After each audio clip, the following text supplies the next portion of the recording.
sniffer?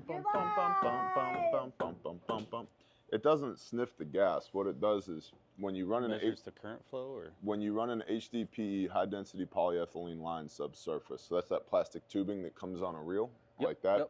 You put a tracer wire in it, so a 10 gauge copper wire goes in there as well.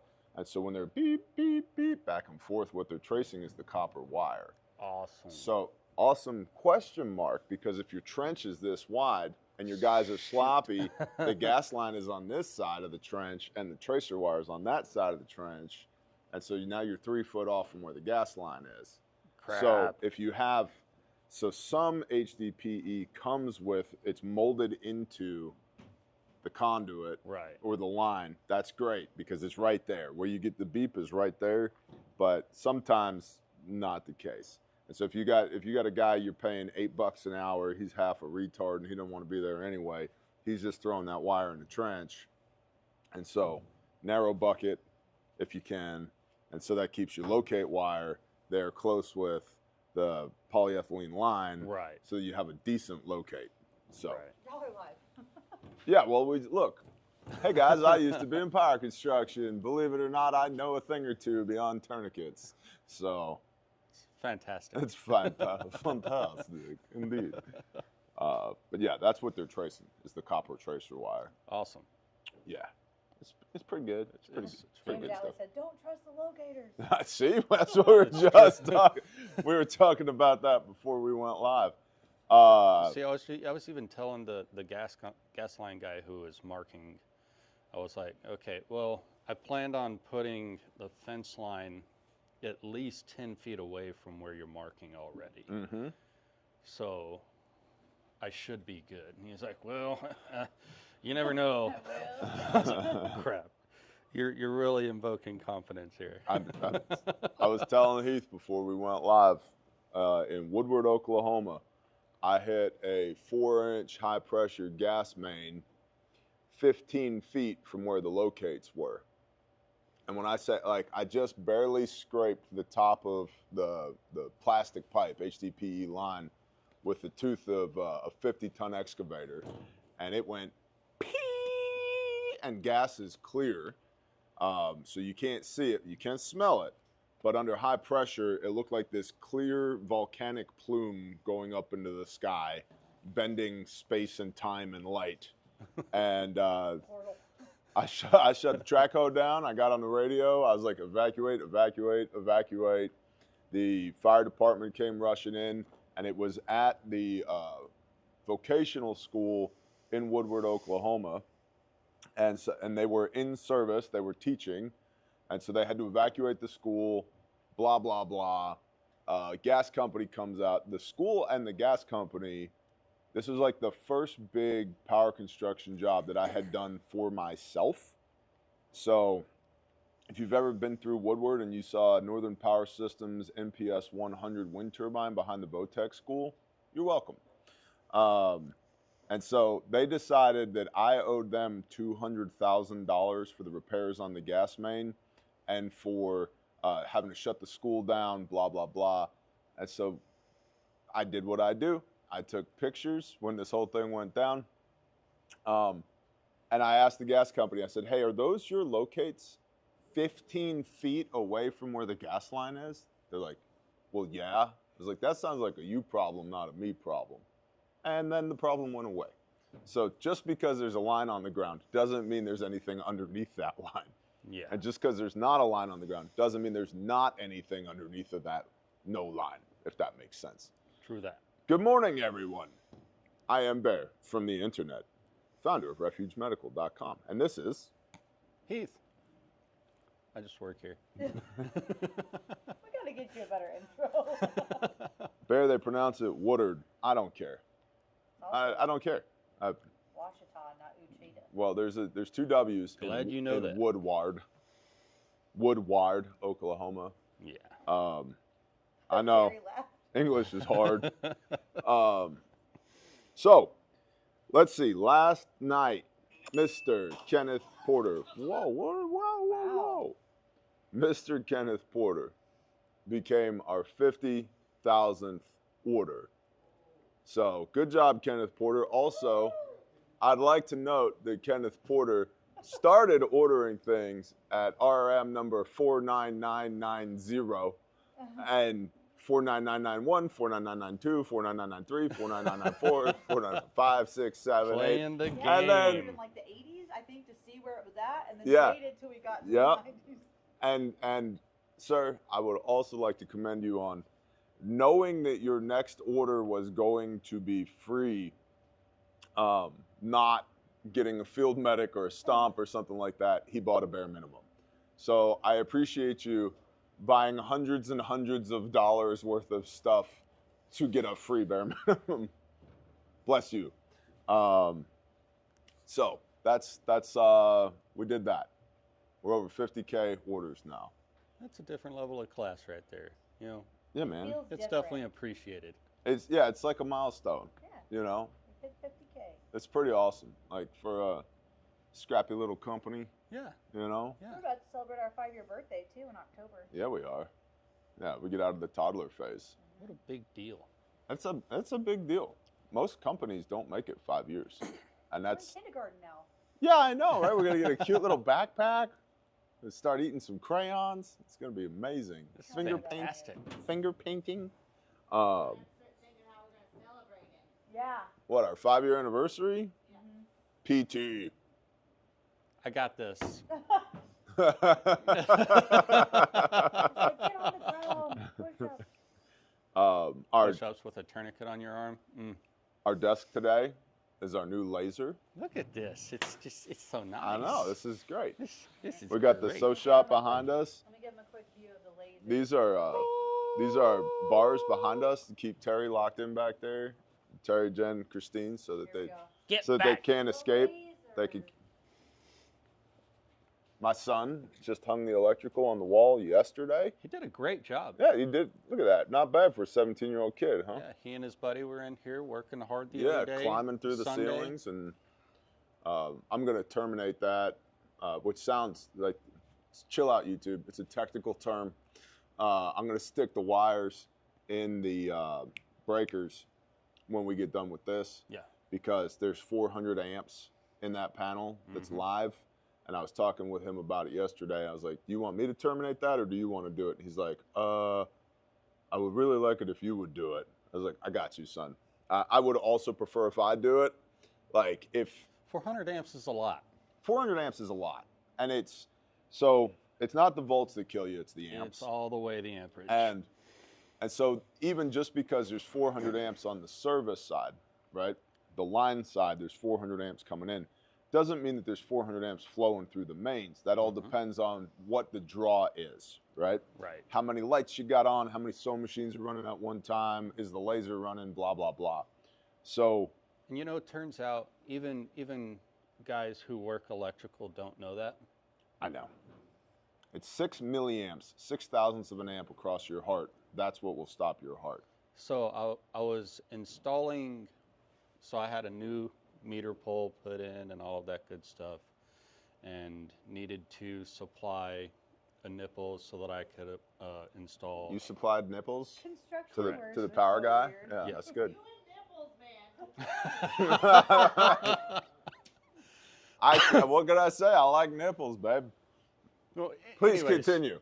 The dude told me that I needed a 200 amp breaker to neck it down to a 100 amp breaker to drop it down to my 50 amp? 100 amp box. What? I'm like, why? It's got all breakers in it, and it's about current flow, what's being drawn out of it. Just because you have a 400 amp supply Yep, doesn't mean you need to neck it down. yep. Like, so I just say all that. You know, we were already on the gas line guys. Let's talk about electrical guys too. They're just Buddy, they know what they know. You know, and speaking of they know what they know, I was texting with a gentleman this morning whose background is super interesting. Let's just say he was a super interesting DOD individual who now is in the corporate space.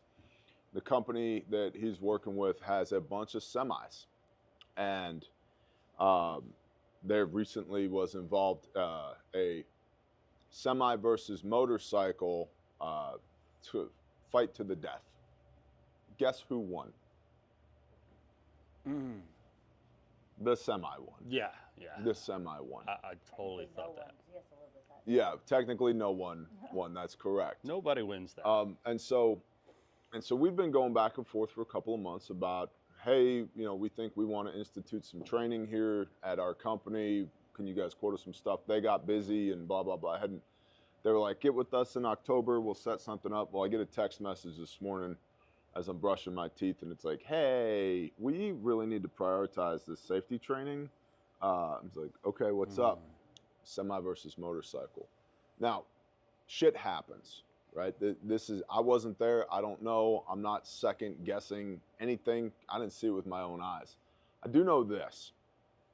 Motorcycles, as far as survivability rate from motorcycle accidents, you're much more likely to be permanently affected either above ground or below ground from a motorcycle wreck than you are your standard motor vehicle accident. As the weight of the vehicle goes up, the number of deaths that vehicle causes also go up. Yep. 2/3 of semi-accident related deaths are not the semi driver.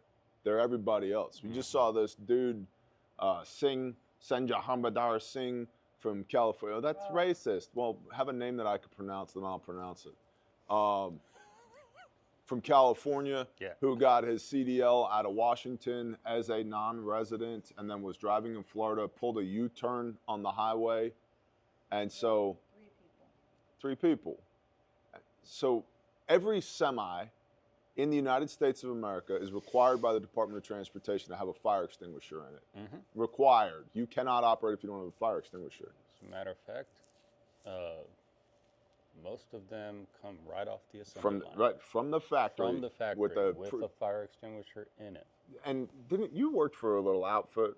Was it a Schmiederbilt or something like that? Yep. Schmiederbilt. The old Schmiederbilt. The old Schmiederbilt. Right there in Denton, Texas. Building trucks for Schmiederbilt. I love me a Schmiederbilt, by the way. They're fantastic great trucks, man. You know, if I had a choice, I'd go with a 567 with a 46-inch cab. Yep. Or sleeper box, rather. Yep. And really the biggest factor, the difference between like a 567 and like a 579, which is like their real aerodynamic, new end product. It's a beefed up front end axle. Yep. So you're really getting better suspension. You're getting a stronger axle across the board, and I just love how strong and tough they look. Man, so old school 379 guy. Oh, the long hoods. I mean, that's classic. Yeah, the long hoods with the heavy frames, heavy axles. 56K rear axles. Man, put me an 18-speed Eaton in there, 600 cat under the hood, twin turbo. I'm in heaven. I love a Schmiederbilt. So anyway, all these trucks are required to have fire extinguishers in them. So the civilians out there, what does that mean should be in the trunk of your car that you don't have? A fire extinguisher. Now, semi-drivers out there, many of our Refuge Nation have seen the light and are carrying around a first aid kit, a trauma individual first aid kit in their vehicle, whether that's the travel fac on the back of the headrest where you can get at it, or it's the bear fac. I don't know how many people I've talked to that have bear facs in their vehicles, right? Pastor Joe at Shofar Mountain, all the Shofarians run a bear fac on the back of the headrest, kind of the same concept as the travel fac, right? Mine's a bear man on the back of the headrest, but Gen 1. Gen 1, old school. And so, but civilian side, we're running around with pre-hospital trauma medicine equipment on our person in our vehicles. Semi-drivers aren't. And you're running 78, 80,000, 120,000 pounds down the road. Oh, it's farm use. It's only when I'm hauling hay bales. Okay, so your truck became less deadly because you use it less often? No.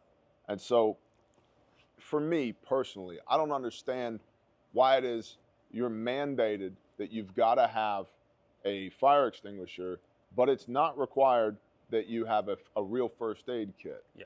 And how much does a Schmiederbilt cost? Oh, the average price is somewhere in the realm of about $250,000. You can probably find them for a solid 200K. But Okay, so $250,000. yeah. $250,000. How much does a tank of diesel cost? Now I get it. The margins are thin in freight. I understand. I've been working around trucks literally since I was knee-high to a grasshopper. My dad had a 14-stall pole barn that was filled with heavy trucks. And back in his day, International was who made trucks, Yeah. right? There's also another company called White. White made some pretty good trucks. He had a couple of semis, blah, blah, blah, right? But I've been around trucks. Yeah. That my earliest memory, I was 50 foot up in the air in a High Ranger bucket truck when I was 3, okay? So I've been around trucks. But yeah, they're expensive. I know a thing or two about trucks. Fuel's expensive. The insurance is expensive. The margins are maintenance is thin. expensive. Everything's expensive. Dude, you can't fill your DEF tank on your semi now, right? Mm-hmm. It's going to cost you more to fill the DEF tank on your semi than it is for you to get a Bear Fac or a Travel Fac or something. Get a BPK, bleeding prevention kit, put that somewhere, put it underneath the driver's seat so you know where it is so that you can find it because you might need it. Now, the other side of this conversation, motorcyclists. I get it. It's fun. You like the wind whipping through your hair. You need a little bit of road time therapy. You know, you need to just get away from everybody and feel the thing rumbling underneath your seat and, you know, just clear your head. Yup, I understand it. You are statistically more likely to die because of your hobby than the general population. I will repeat that. You're statistically more likely to die because of your hobby than the average American is. And you are more likely to be removed from, motorcyclists don't stay with their bike in a wreck. Mm-hmm. Okay, so what does that mean? I gotta have something on me, because my older brother, who now rehabs, yes, I have an older brother, who now rehabs Indians, used to be really into rice rockets, like really into rice rockets. He totaled. I made the jump to Indian though because Well, fantastic bike. They're phenomenal. Just But incredible. the reason he's into Indians now, and he's super mechanical, right? Yeah. Like he's, you know, we might have a little thread of autism running through my dad's side of the family. You don't say. You said rehab Indians.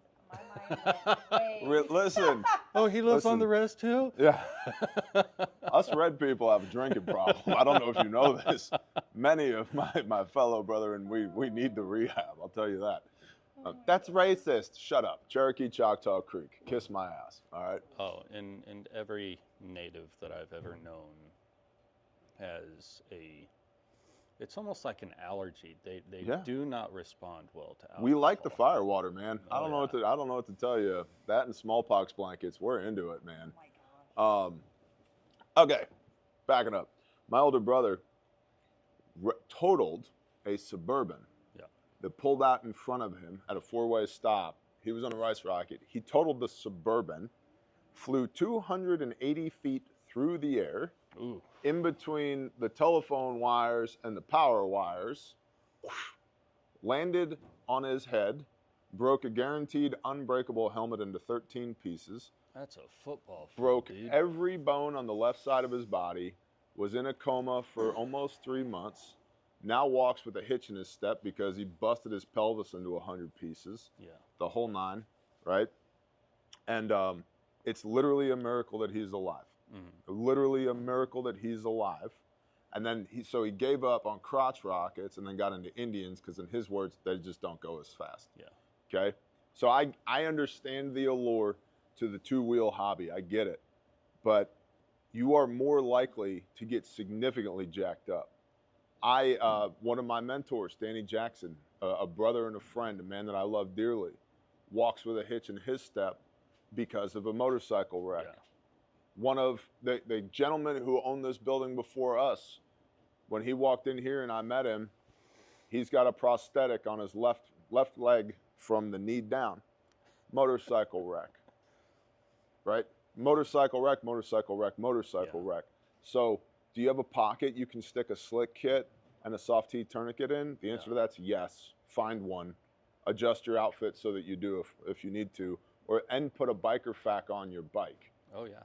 I mean, even growing up, one of my best friends, as a matter of fact, he lived right across the street from the house I grew up in, and his mom and dad, they rode bikes a lot, and she was on a ride and ended up in a pretty serious accident off of her motorcycle. She got thrown, and 2 other motorcyclists died that day, and she was near death.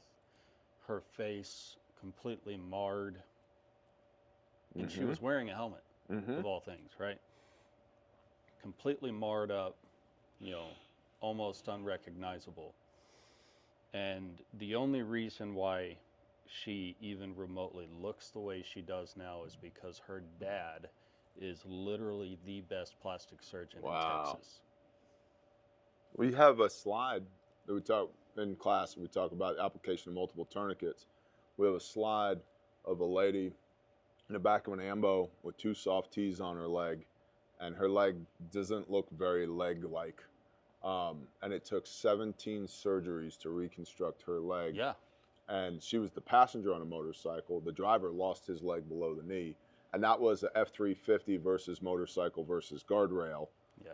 And so I'm not saying you shouldn't have this hobby. In fact, like there's a particular dealership that we're working with, rhymes with Schmarley Havidson. I think that's what it is, Schmarley Havidson, something like that. Right. Schmarley Havidson. That they want kits so that they can have them on their showroom floor to be providing to motorcyclists, which I think is great. Absolutely. But it's that, right? The whole point of what we do here, man, it's preservation of life, and we want to mitigate risk for you. And human beings it's incredible how resilient and fragile we are at the same time. Yeah. So semi versus motorcycle, the semi's always going to win. Semi versus minivan, the semi's going to win. Semi versus semi, everybody loses. It's really, really, really bad. So to my professional drivers out there, if you don't have a real first aid kit in your truck, if you're an owner-operator, get one. I know the margins are thin. Get one. Yep. Okay? If you're not an owner-operator, if you're a driver driving for somebody else, you need to go to whoever your boss is and say, look, like, I need this thing. Statistically, I need this thing. And let me, corporate folk, let me just go here with you. If you, so we train a lot of law enforcement, and depending on which department, some of the departments have a requirement to render aid on a suspect after they've shot them. Number one, it's the right thing to do. That suspect is probably not a good person if they're getting shot by cops, but I was also not a good person until I became a better person. Right? But it also plays really well on camera, on a body cam, that your officers who have shot somebody to the ground after detaining them are now treating their wounds. That looks great. And you know what that does? That means inevitably when that officer in that department gets sued, they have proof that, hey, man, we weren't trying to kill this person. If we were trying to kill this person, why would we have rendered aid to them? I know. It's a little greasy, but welcome to America 2025. We live in an incredibly litigious society. Yep. The average settlement for a heavy truck accident, so you're talking class 6, class 7, class 8, straight trucks and semis, average settlement, it averages $17.4 million. Yeah. Per. Okay? Per. $17.4 million per. Well, a bear fac's too expensive. You better get one. Like, there's no reason not to have one. It's the right thing to do. It's the preservation of life. It drives insurance costs down. It drives settlement costs down.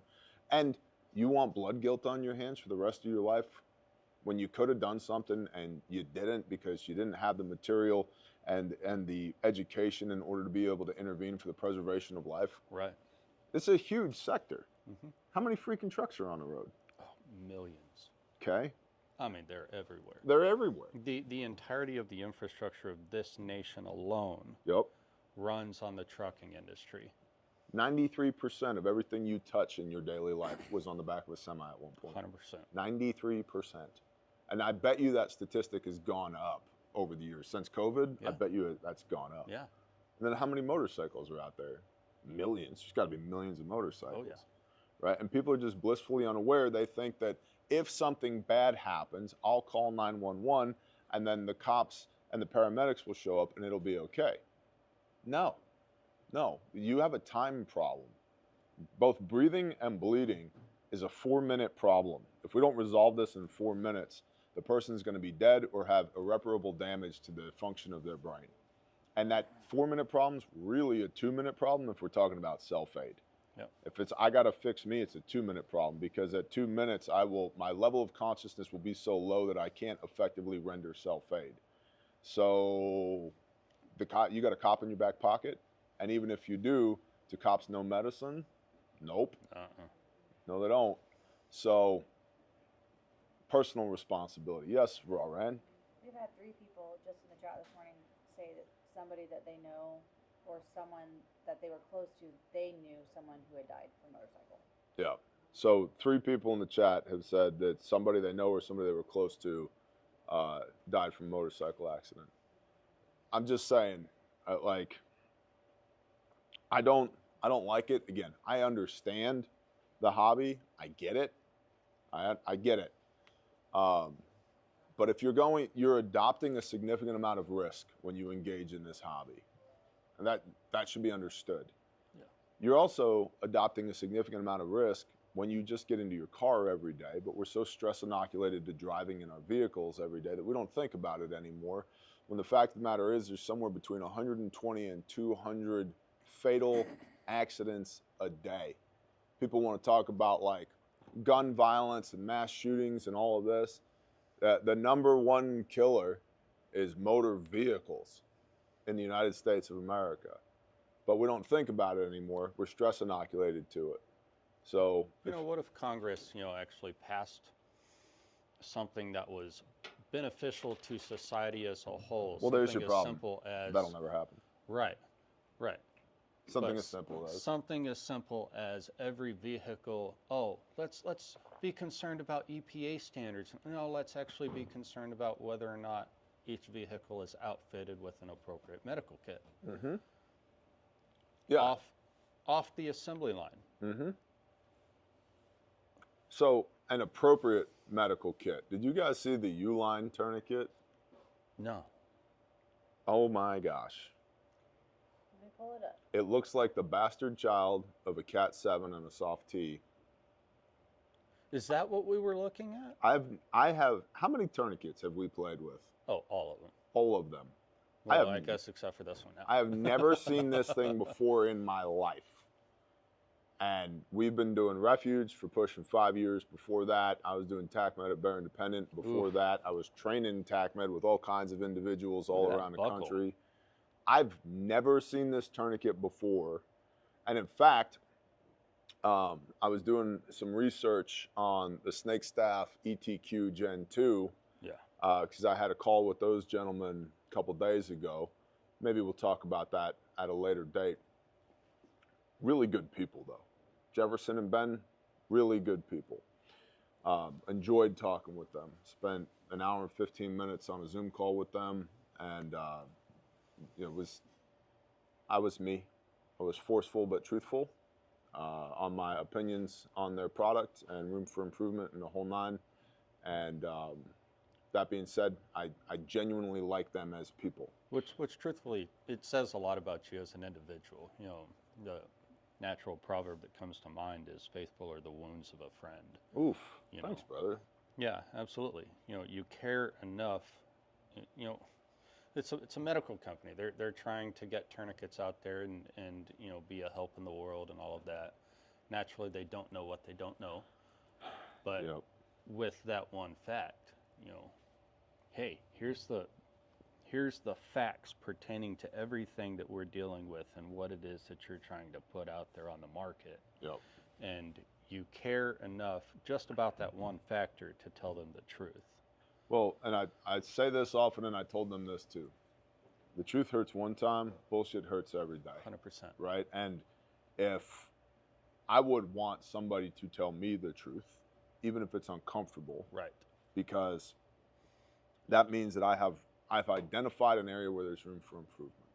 So we'll talk more about snake staff at a later date. I will say this though, I like them as people. I like what they're about. I like what they're trying to do. But we'll discuss that later. But in the process of just simply Googling snake staff systems, this U-line tourniquet came up in my Google results. I've never seen this thing before in my life. Now, this is an important conversation.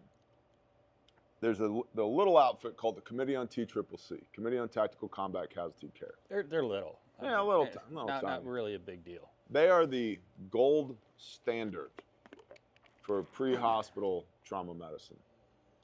Everything that we use at Refuge conforms to the recommendations of the Committee on Tactical Combat Casualty Care. Because for those that don't know, I started this company for me. The Gen Zero Bear Fac, it's called a Bear Fac because it's the Bear First Aid Kit. It was mine, okay? And little did I know, at least 50,000 other people decided they wanted one too, which is amazing and super cool, and thank you to everybody out there.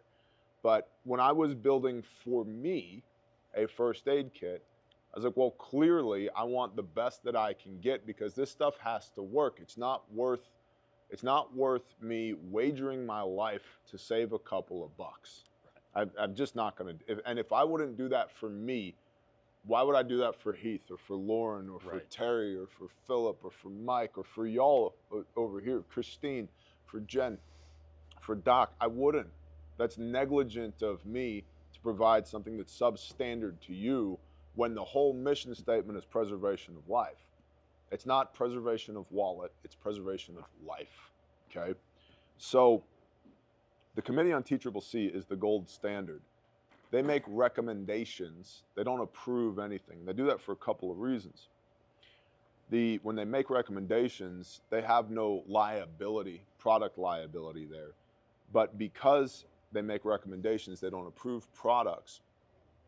It's also, there's no judicial force, legislative force behind the recommendations from the Committee on TCCC. So that's why you can buy all kinds of tourniquets that aren't COTC recommended. However, the FDA, Food and Drug Administration, is the one that approves medical devices for the civilian market. I know, complicated. I had to figure out all this stuff too when we moved from my barn to our first office. Yeah. So if a device is not FDA approved, it's not legal for use in the United States of America. That's part of why when we're in class and for example, law enforcement or civilians that come in, they have tourniquets on them. I'm like, let me see your tourniquets.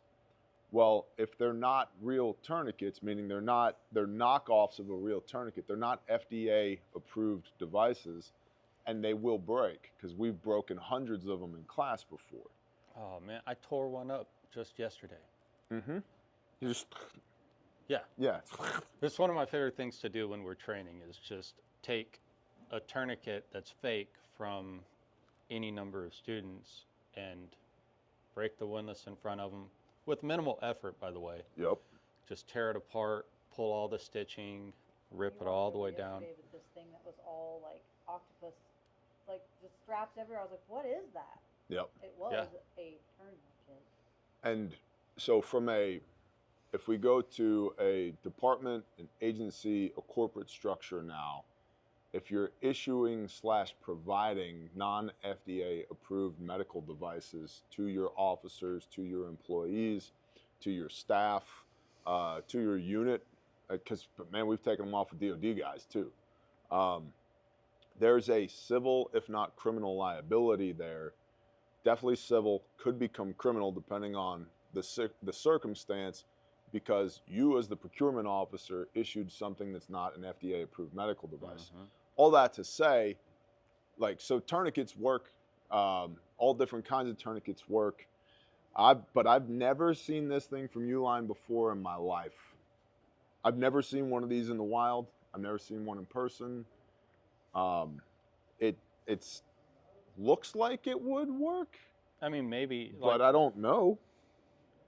look at how big that buckle is and how sharp that corner is. Talk about some tourniquet bite.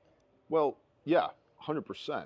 And why? Why would I get that instead of a cat or a soft T? Yeah. What does that do that a cat or a soft T doesn't do? And somebody in Everyday ERT said, is the innovation to save people or profit motivated? And I would simply submit, companies like Uline and Centos and similar companies to that standard, they monitor OSHA regulations. Mm-hmm. What is it, 2023, October 2023, the OSHA standards changed to where every medical kit is now required to have an FDA approved windlass tourniquet. ANSI/ISEA 308.1-2021 is the standard for everybody who's listening. Rewind that part and listen again. Thank you, computer brain. Yeah. But so that standard, so even the wording for OSHA, the wording is a commercially available windlass tourniquet. Right. So commercially available means I can just buy a 4-pack off of Amazon for $20. Mm-hmm. But what do you get off of Amazon for $20, Heath? A tourniquet that I'm going to rip apart and throw in the trash. Right. And a tourniquet that's guaranteed to fail, guaranteed to fail while you're utilizing it. Yep. In the event that you need to use a tourniquet, you need to know that it's going to work and not break. The other thing that the OSHA standard gets wrong is it says that bleeding control has to be available within 4 minutes of the point of injury. I got huge problems with that.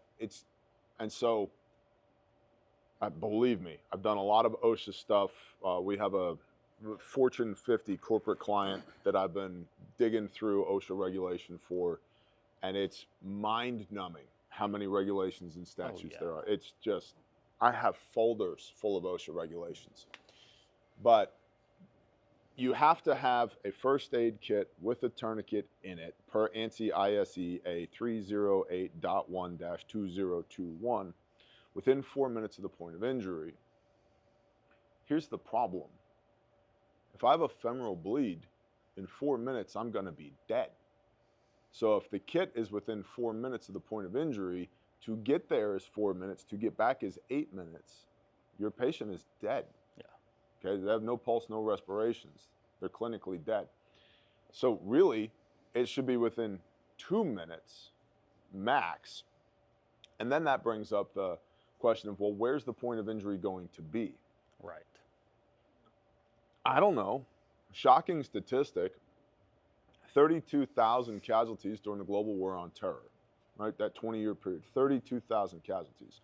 During that same time, 106,000 Americans died at work. That's 3x. Three times more people died at work. Not in war. Here, CONUS died at work than they did GWAT. And that's taking nothing away from our brothers and sisters in the GWAT. But it's just a statistical fact. During that 20-year period of time, you were 3 times more likely to die at work than at war. So I don't know where the point of injury is going to be. Yeah. So because I don't know where the point of injury is going to be, now I'm talking to all my safety vest guys, my iron workers, my concrete guys, arborists, loggers, everybody who has a hard hat with their name on it somewhere, okay? Because I don't know where the point of injury is going to be, that means, and by the way, I will be at 100% of my own emergencies. I'll be at my own point of injury, which means I need a kit that needs to be on me.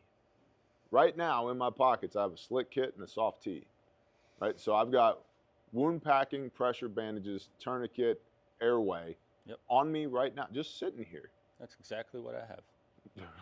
Just sitting here. Yeah. because I don't know where the problem's going to be.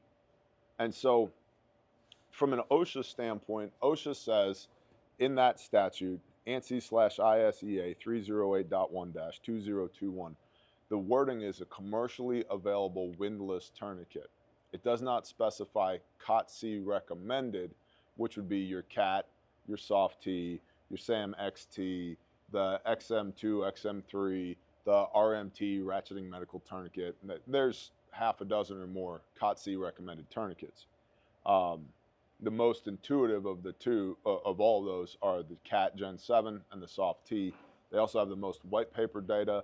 They also have the most uses, which is why that's what we use here. Yeah.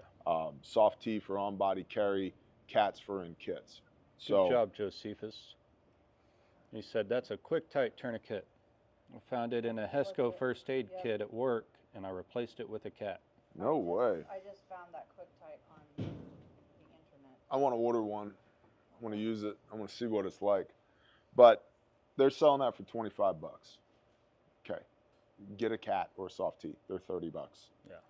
Um, Is a life really worth saving 5, 10, 15 bucks?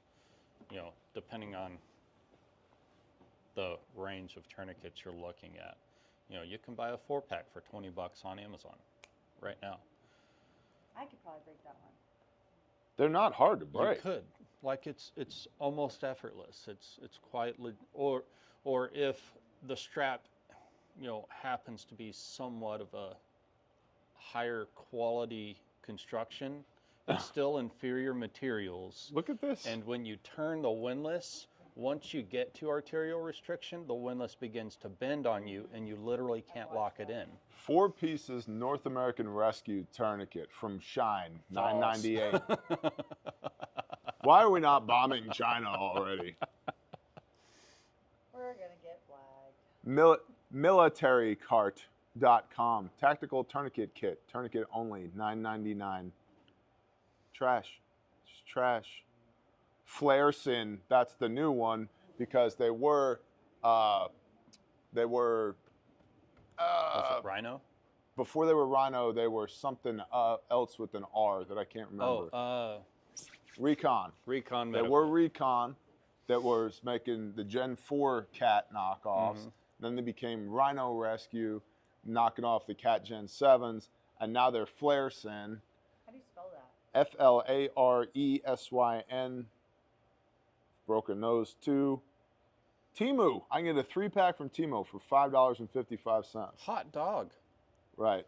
Let's commoditize the heck out of medical saving devices. It's just, I don't understand the logic, right? Like think about, let's say you have a loved one that needs a life-saving surgery, okay? Do I want the best surgeon or do I want the cheapest surgeon? Yeah. Which one do I want?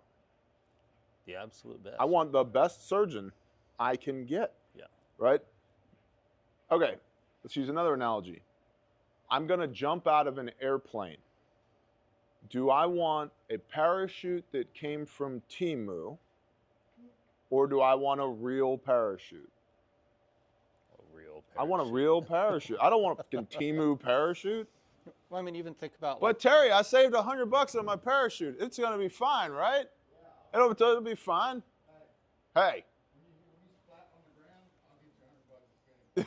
Thanks. Terry says when you go splat on the ground, I'll get that $100 and spend it for you. Yeah, it'll be flowers for a funeral. Can you get flowers for $100? Not anymore, man. I'll tell you what, Pro Flowers sees me coming. They're like, isn't your wife's birthday soon? I'm like, you're right, it is. Don't you have an anniversary coming up? I was like, you're right. As a matter of fact, I do. It's like, why Thanks do you for know this remembering about for me. Yeah. Good job, Pro Flowers. Just keep my shit on file, and you know the dates already. You know what she likes. Just send it automatically. Your wife's favorite flower is this. Should you get Have you this one? considered these peonies I'm like- for her birthday? I'm like, you know what? You're right. That is her favorite flower. How did you know? Thanks, robots. AI is getting You're really so good. smart. ChatGPT just like starts texting me. It's like, We saved it from her profile when she asked ChatGPT one time. Oof. No, I don't want to create an account. But you know, on tourniquets in general, like think of any doctor who's ever done a surgery on an arm or anything. What do they use? They use a cat tourniquet. Mm-hmm. You have to restrict the blood flow. You have to turn that vessel off just so that you can do venous or arterial surgery. Like, Morning, Doc. Hey, Doc. doctors aren't just going to use a trash tourniquet. They know what's real and what's not. Now, naturally, they don't know much about pre-hospital medicine, but when they're in that operating room, they know what's good. They do use some different stuff, but you have to remember too that they're in a controlled environment 100%. where they can control every aspect of. Well, what's yeah, I mean, going we've on. got a new tourniquet that's out on the market that's being marketed to surgeons What and was it called? That's the Hema-T. Yeah. So the Hema-T has been, let's talk about the Hema-T real quick. The Hema-T has been used in a hospital setting to exsanguinate the limb. Basically what it is if you think about it, it's like a sleeve that has a spring in it, a coil spring in a circle. Yep. That when you pull the sleeve over the limb, the spring slides up the limb, and as it's doing that, it's moving blood through the veins back to the core.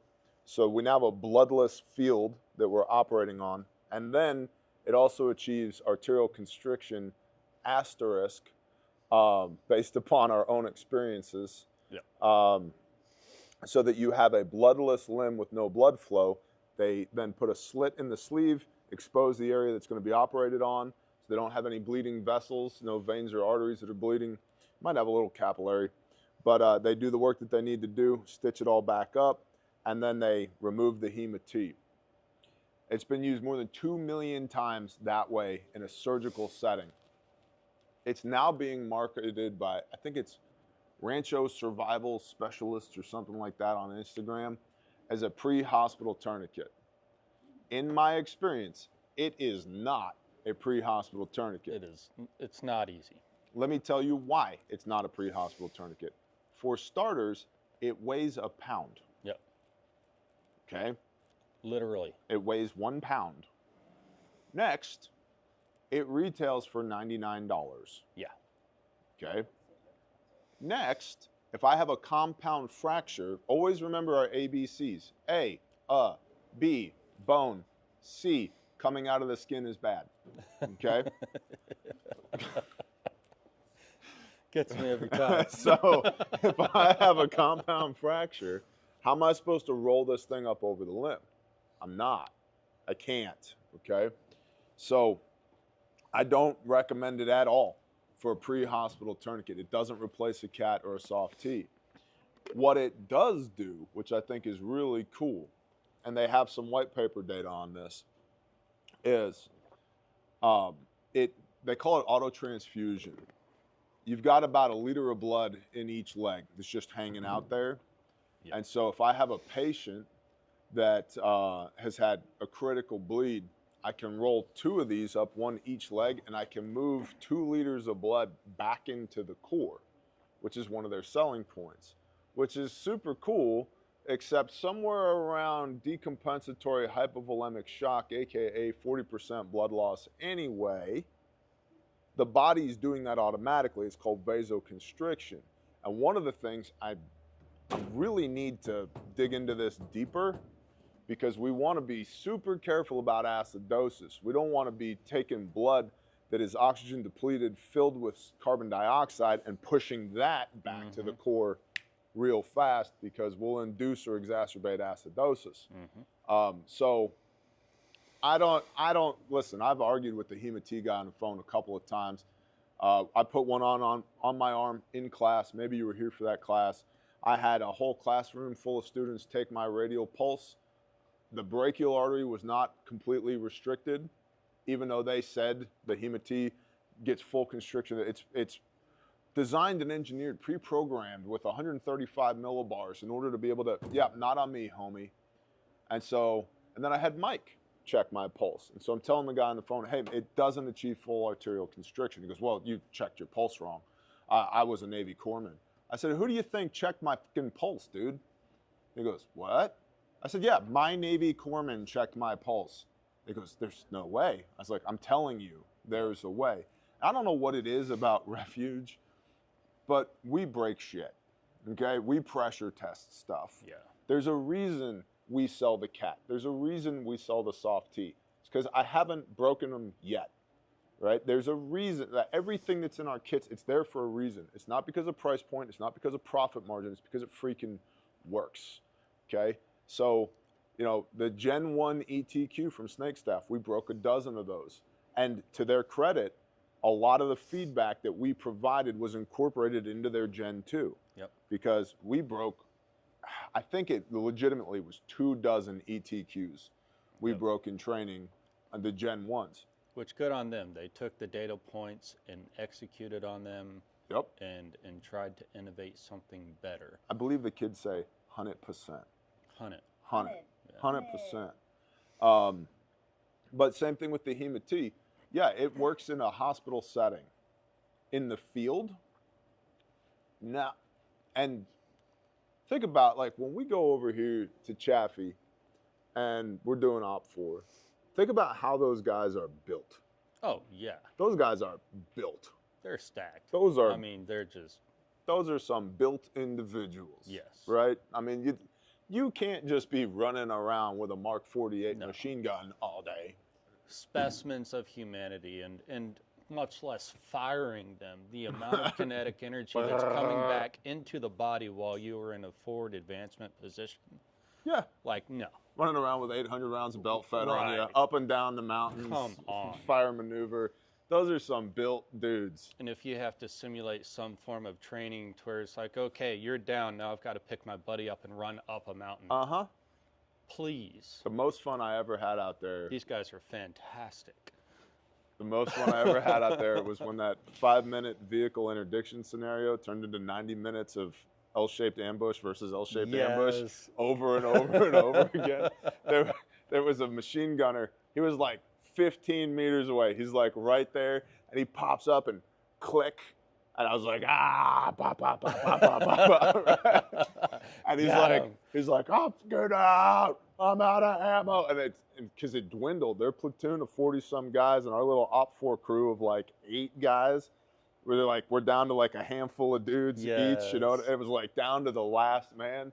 Oh, it was a blast, right? But running up and down the side of a mountain for 90 minutes in a simulated gunfight carrying a full kit, I'm not near as big as I used to be when I was a young man. I was swole. I was a big dude. I'm working on, then I got big in the wrong way, and now I'm working on getting big in the right way again. We'll But, get you back there. On my little tiny arms at this point, if that Hema-T can't get arterial constriction on my little tiny arms right now, try throwing that over one of these giant jacked, seals. Right. It ain't gonna work. Right. It's not gonna work. So it's not a pre-hospital trauma tourniquet. And I have told them that 100 times. I don't recommend you get it for a pre-hospital trauma tourniquet, but I do like the idea of being able to transfuse blood back from the extremities into the core if needed. And they have some really cool white paper data on that, specifically for placenta hemorrhage on home births. With being able to put it over both feet and pull at the same time and move all that blood back into the core, and that inflow of blood causes the placenta to drop, reduces the hemorrhage or stops the hemorrhage. That's awesome. That's super cool. I still need to do more discovery on that. Yeah. But I think that's super cool. So it's like you got tools, right? Oh, yeah. I know you have tools, right? You probably got all the different socket sets and end wrenches and all that stuff, right? Proud of it. Yeah, yeah. You got to have the right tool for the job. Absolutely. Right? And just because you have this toolkit, like a set of end wrenches, right? The 19 millimeter wrench does not negate the 8 millimeter wrench. No. Like I need both of these things, and 100%. depending on what I'm looking at, it determines which wrench which is probably gonna be a 10 or a 14 millimeter. We're just being honest with ourselves here. Which is It's lost. true. No, Bro, they better man, don't be lost. My 1/4-inch drive, deep socket 10 millimeter Oof. has been gone. Oof. It's always the 10 millimeter too. You know what? And I have a shadow board, so like I'm that guy. It's where everything is laid in its perfect location. and it's empty all spot. labeled, and there's just this one deep socket 10mm 1/4" drive that's just What's your brand? it could be cobalt, I don't care. Okay. Actually, I've got cobalt He's a sockets. Milwaukee guy. I'm getting you one right now. Bless you, sir. Actually, I'm getting you 2 of them right now. Lamppost said it's always the 10mm. It's always the 10 10 mil, millimeter. Sarah man. just got here too. Sarah, what's Surprise! up? Love that lady. She's awesome. I sent her a motivational video on Mike's phone the other day. I don't know if she ever wrote back though. I was trying to motivate you, Sarah, not offend you. We talked about this earlier. Online. We talked about this earlier. I say nice things in a really rough way, if that makes sense. Yeah. Yeah. All right. So during a violent confrontation in Brisbane, Acting Sergeant Liam Bailey was shot in the leg. His colleague, first-year Constable Boyd Harrington Carriot, applied his own personal tourniquet immediately, rather than retrieving one from the police vehicle, and potentially saved Bailey's life. The incident led to calls from the Queensland Police Union for all frontline officers to carry personal first aid kits. Okay, so first of all, Well, no shit. Boyd, Okay. brother, good job. If this video ever gets out to you, man, good job on having a tourniquet on your person and saving your friend's life. I have a question. Why didn't his friend have one? No, What? I thought Australia was anti-gun. How did he get shot? Oh, that's crazy. Maybe he got shot with a bow. It was a boomerang shooting. Oh. Drive-by boomeranging? I've Oof. heard that's on the rise in Nah. Oz. Yeah. I mean, there is a drive-by shofar in Georgia. Like, I it's heard crazy. about that. Yeah. I heard about that.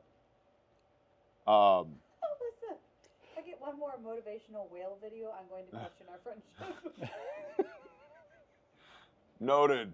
Stand by for motivational whale memes. So, you okay over there, Mike?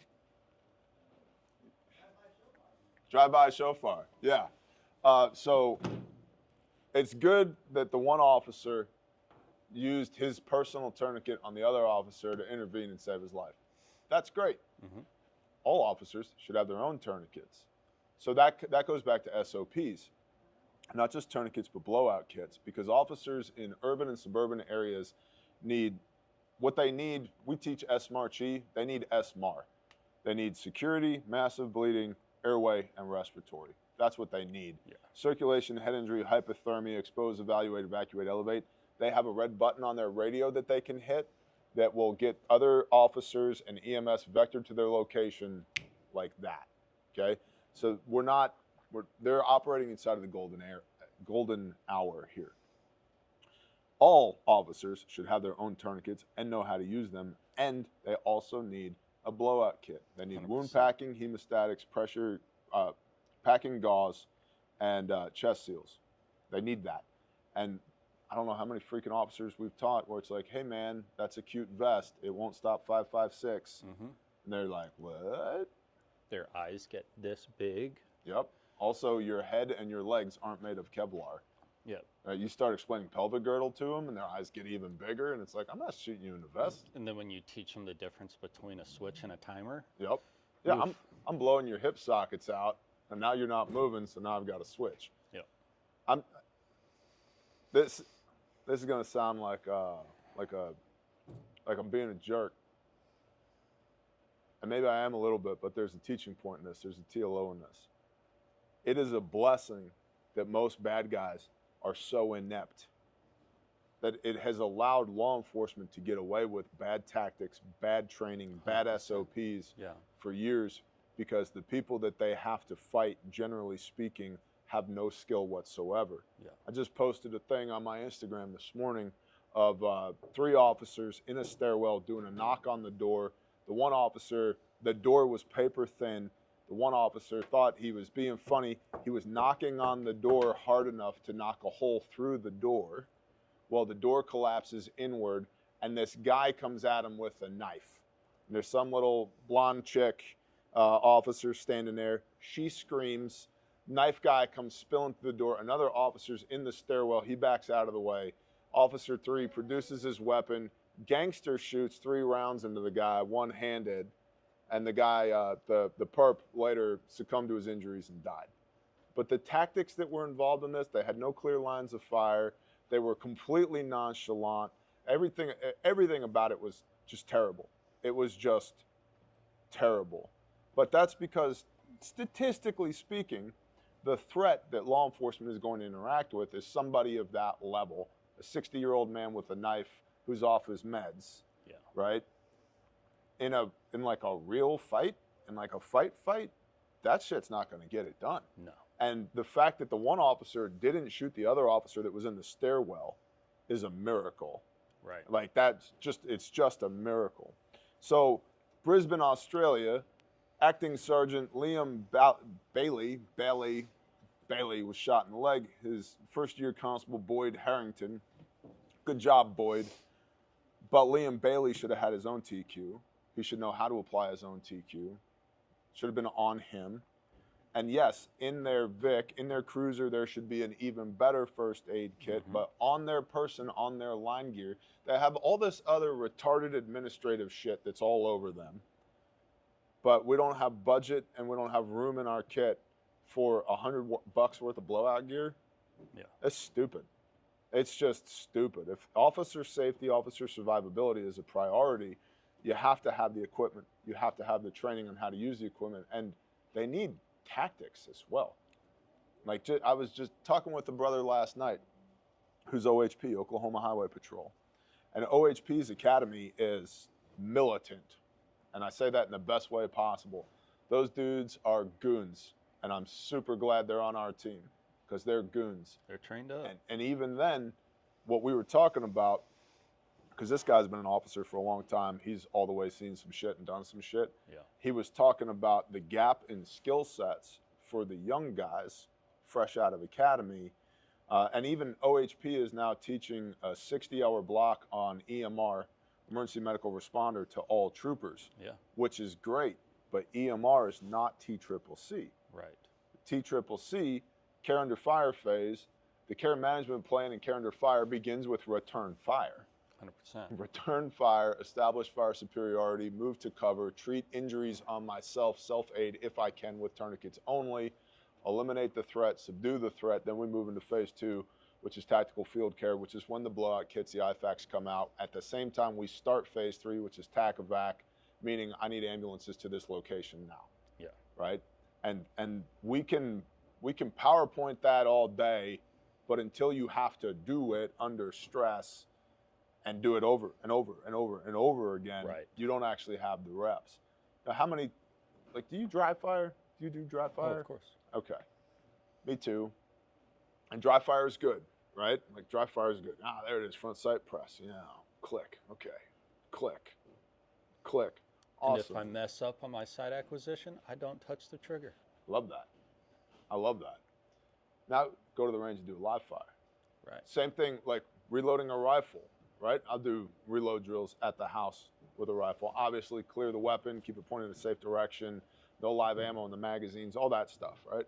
But I'll do that at the house, you know, drop a mag, reload, click, go back to work. It's different when you're at the range. And it's different when you're at the range and you're moving.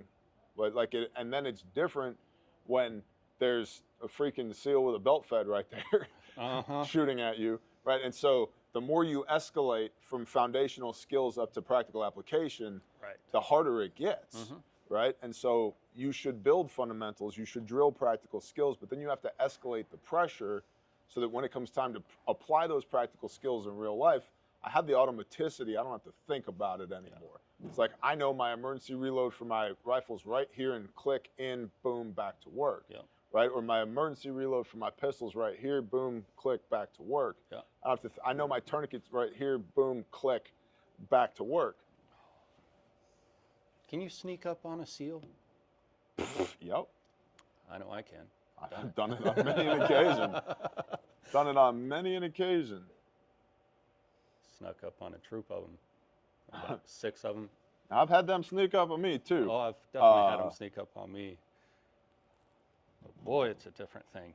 It is Well- all the way different when you talk about, executing accurate rounds on target, and then of course you have to execute a reload, and you're shouting out. Obviously, naturally, you're already kinetic, so it's loud. Rounds going off, and all of a sudden you just see them in your nods, and they're just like totally surprised. It's a training event. You catch them by surprise, ba ba ba ba ba ba ba, and all of a sudden you just see them hang their head. Best feeling in the world. Such a good feeling. Like, someone was up in the trees getting them from the That was trees. Cody. That was code. Cody Yeah. in the trees. Uh-huh. Yep. They were like, "Where is it They're coming?" like, And all what of a is sudden, happening right all now? you see is these IR lasers scanning the trees. There was a lot of magazines dumped into that tree, my dude. gosh. I have successfully ordered a quick, tight tourniquet so we can destroy it on camera when it arrives. Awesome. Yay. I gotta pee. Lauren, you want to tell them? Come over here. Tell them about these classes. Come Get over with your here, hubby. baby. Tell them what we got going on. Okay. It's be right my beautiful wife. I kept making the mistake of putting my arm out when I was eating something, and the camera would zoom over to me. Right. And then I'd be in the frame. All of a sudden, like, why am I in the frame? I don't want to be in the frame. Hi, everybody. I'm Lauren, marketing director here at Refuge. Here we go. Nailed it. Great so introduction. We did hit that 50K, the order yesterday, which was really exciting. The team had a really, really fun time. We have a company-wide group chat where we discuss, things that are coming up, things we need to implement. And last night we were all on, like, going back and forth because the orders were coming in, and we were like, it's this one, it's going to be him. What's he going to order? Yeah, so that was really, really fun. Okay, so Wilderness Responder is sold out. Praise the Father. Awesome. We were really excited. The group of people who are coming are awesome. It's going to be an amazing experience. This is likely only going to be a once-a-year thing, so when we do figure out when we're going to do that again, don't wait to get your spot. And there's no guarantee it'll be here. It could be in Wyoming next year. We'll find out. The Essential Responder is at the end of October. We do have spots for that left. That is October 26th and 27th. It's a 2-day course. That does count as a prereq, along with if you've taken Refuge Responder, that counts as a prereq to Train the Trainer. Our Train the Trainer is going to be November 9th through 11th. That is a 3-day course. The first one we did was a 2-day course. It is now a 3-day course because there's just so much. 2 days, just not enough time to execute on everything that we need to teach and verify that the Train the Trainer students are actually getting all of the adequate knowledge and understanding of the curriculum. To teach it. Right. Like we need to know that you have the ability to now turn around and teach it. Yeah, because we go through the whole I do, we do, and then now you do. So I will teach, and then we will teach, and then now you teach me, kind of thing. And there's just a tremendous amount of dandruff. Make it snow over here. Oh my gosh. I need a haircut. So anyways, Train the Trainer is coming up in November. You guys not lucked out, but we had 2 that were pretty close together. That's not going to be the case. We had one a few months ago, and then it just worked out that we had another one this close, but don't expect for that to be the norm. Right. It is not the norm. Also, we do have free shipping on all orders right now over $199, and we have the Remote Responder, which is totally different than if you've been to one of our other ones. This is a completely different type of Remote Responder that is happening tomorrow. It is going to be TJ teaching it, totally different than what we've done before. So that is free with orders right now over $199. So make sure that you get your order in for that. I think give you a solid little instructional on how to utilize the components within whatever kit it is that you purchase. This is a more condensed teaching, but super, like, it's thorough. It's good. AJCPR first aid class. That's right. Mike just reminded us. Complete hours for all classes as well. So all of the information. We are officially an American Heart Association training site now. We hold both basic lifesaver, Heart Saver CPR AED classes taught by our medic Mike, and we hold those twice a month. So if you need that for work, you need to have like a CPR card, AED certified, all of that. You can contact us. Let us know the dates that you need it by, and we'll work with you to get a class set up for that. And then the other one was cleat hours. It is official. All of the Refuge courses are officially cleat hour qualified. So we have cleat numbers for our classes. Even the Wilderness has a cleat. Hey, Wilderness has a cleat number, right? Cleat accredited. Cleat accredited, yeah. So if you are in law enforcement and you need to use cleat hours, this is a great way to do that, or get cleat hours is a great way to do it. And then the last thing, I had somebody write in and ask about our classes, and they were trying to see like what they could get in terms of credentials and stuff like that for the people that they work for. We do accredited classes now. So our wilderness responder is ECSI certified. We are working to continue to grow our curriculum and get you guys more certs so that you can use them at your place of employment. That is all from Lauren. Goodbye. Great job, babe. Thanks. You nailed it. So good. Should I go back over there? Yeah. Come on, man. I feel like we're done, aren't we? What else is Put a there? bow on it. Well, I Did you mean, tell we them made if- it through all of that. Did you tell them if they have any questions, they can always hit www.refugemedical.com, call the store, shoot us an email, use the live chat function. There's real people on the other end of all three of those options for you. It's not AI-enabled drivel. We exist to serve. Our mission statement is to save lives while in service to the Father's kingdom and experience the abundance of His provision and blessing. Absolutely. So if we can help you with anything, if there's anything we could do for you, just reach out. We're happy to do so. Building lots of curriculum, man. Corporate curriculum, law enforcement, EMS, fire, civilian. Wilderness is sold out. We're prepping for that today. We got a site visit today, and then next Thursday, Friday, we're prepping, and then next Sunday, it's wilderness time. Oh yeah. That's gonna, and I told y'all it was gonna sell out. Everybody thinks that's like me being a promoter. Nope. I know our audience, and it's sold out. We have people coming from Canada, from all across the United States of America, Oh yeah. and from Peru for this class. We've had students That's so crazy. from Europe. We've had students from Asia. We've had many students from Canada. We've had students from South America, from all across the United States of America, come to all different kinds of classes. I remember the first time somebody from Germany showed up in one of our classes in Dallas. Yeah. I was like, what are you doing?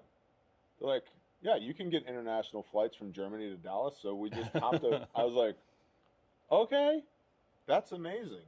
And it finally started to click like, oh, what we're doing here is a little bit different than what everybody else is doing. Yeah. You know, like there's something to this. And so I tell you guys and girls all the time, don't be an ass, come to class. You should all the way have a good first aid kit, but you need to know how to use it. Just like you should have a good rifle, a good pistol, a good whatever. You know, you could have the best fly fishing equipment in the world. If you don't know how to fly fish, it doesn't matter. We're one of a kind worldwide. That's a shirt right there. One of a kind, worldwide. All right, I'm putting it on the swag list. And then stay tuned because we've got some upcoming swag releases as well. Yep. And as you go out in the world today, remember to be the light and remember the 3 rules. No whining, no quitting, no dying. And we will see y'all when we see y'all. Shalom.